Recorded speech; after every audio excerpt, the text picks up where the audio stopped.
Is this Michael? Hey, how's it going, man? Hey, it's Justin from TFS. How you doing today? Not bad. Yeah? Well, the reason why I'm calling you is you've been randomly selected to have your choice of whatever machine you want because they're all there. Because they're all there. You're my first random giveaway. So I got a Prime Weld 225, a Prime Weld MIG 180, a Prime Weld Cut 50, or the table with the benchtop plate on it.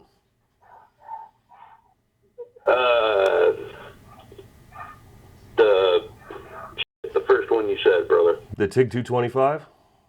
Yeah. All right. I'll get one on its way to you. Sweet, brother. Awesome. Well, thank you for participating, and I appreciate you watching.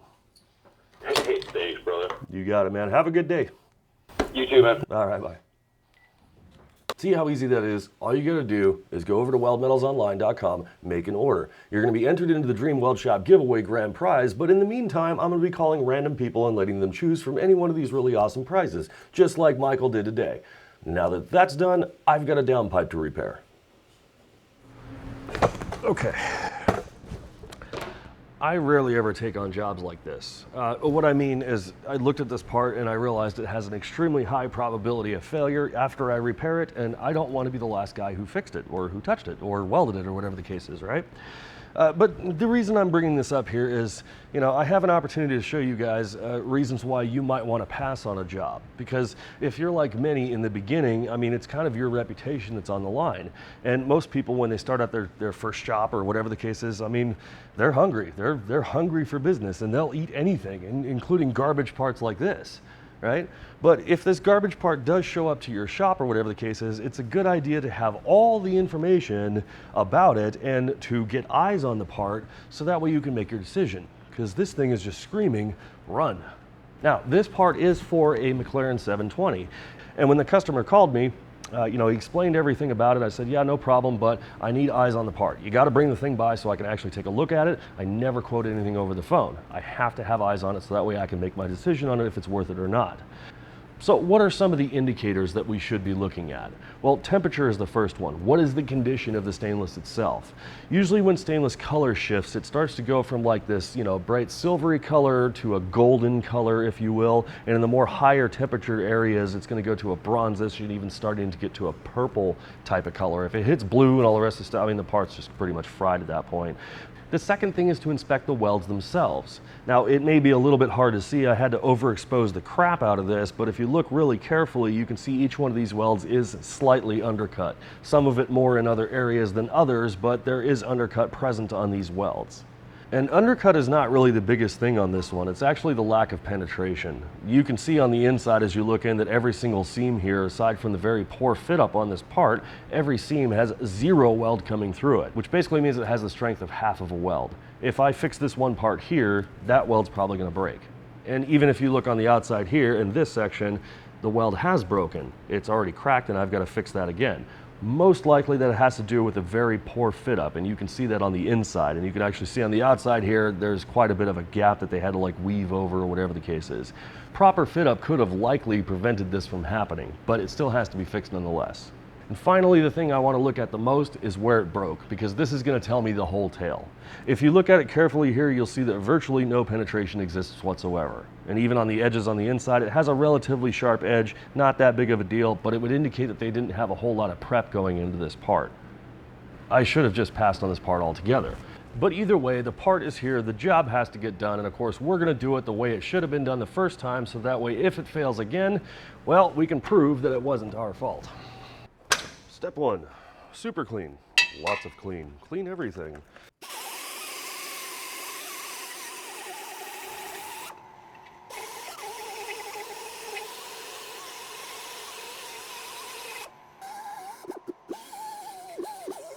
We got the crack here. It's it may be hard to see on camera. I don't have the best lighting here at the grinding bench, but it runs all the way down this seam and then it branches off to somewhere around here. So we're gonna do a stop drill on it, and then I gotta prep it up.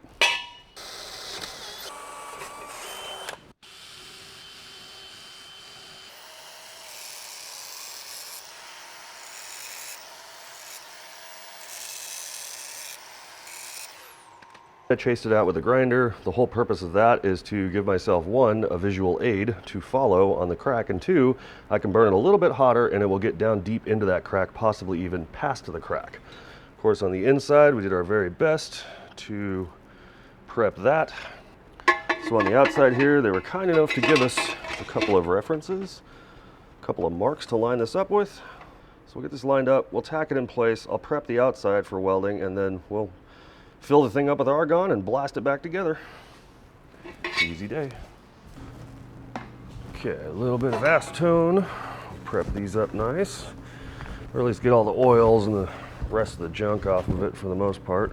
I'm not going to back purge this just to tack it. It's kind of unnecessary. I am right now on the prime weld 325. I think I got like 70 amps on the dial.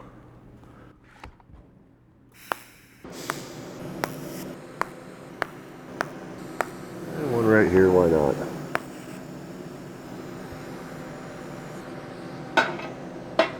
I think that ought to be enough.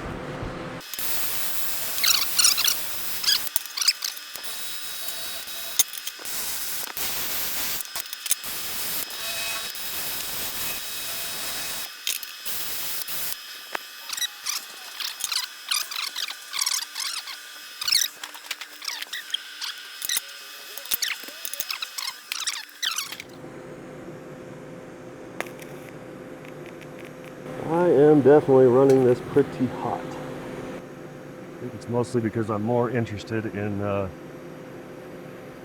weld itself holding than I am anything else.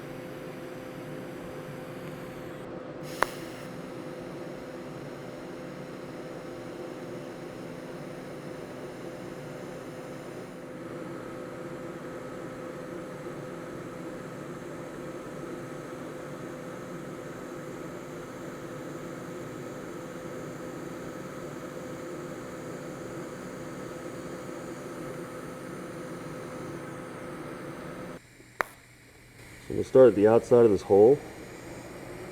I'll work around it a little bit. Just kind of fill it up. Pretty light on the pedal there. Now I'm going to increase my amps. See in a couple spots where the crack is opening up on me.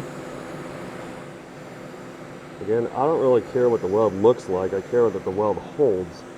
Obviously the pretty welds that were on this thing from factory did not hold. It's because they were just being pretty. Short runs here, burn it in pretty hot. Run this back in nice and clean. Run this out here. Now I'm coming up to this hole here and let off the pedal just a little bit. Really just let this filler bleed in. I'll do a little rosette here. As I taper off my foot pedal. Bing. That low amp termination on the prime weld is something else. Really nice. So a lot of people think that the low amperage on a machine or whatever the case is just for welding really thin parts or welding at low amps. I mean, it is and it isn't. It's there for a couple of reasons, and one of those reasons is when you taper off, you want to have the least amount of amperage into that part so that way you don't cause craters and stuff. That's where low amperage comes in. If I hadn't made it clear, I don't care how it looks. I care that it holds, and if it breaks again, it's not going to be my weld that breaks. Turn this off because it's loud and it runs forever. I'm just going to brush this. Yeah, this one gave me some really interesting readings. But either way, it's done. I wish it didn't look as random. I wish it was a little bit cleaner looking, but then again, like I mentioned before, you get these different feedbacks on the actual weld pool itself. Like when you're running it, like between two existing beads or whatever the case is, it tends to wander and then you're not sure exactly what you're looking at. You just got to poke at it and know that you're giving it all you got. So that way you get that full pin all the way through. So, hey, whatever the case, I mean, I know it'll hold. That's really all I care about. So that wraps this one up. If you've got any questions, drop them down in the comments box below. Don't forget to go over to weldmetalsonline.com for your chance to win the Dream Garage giveaway, and I will see you guys on the next episode.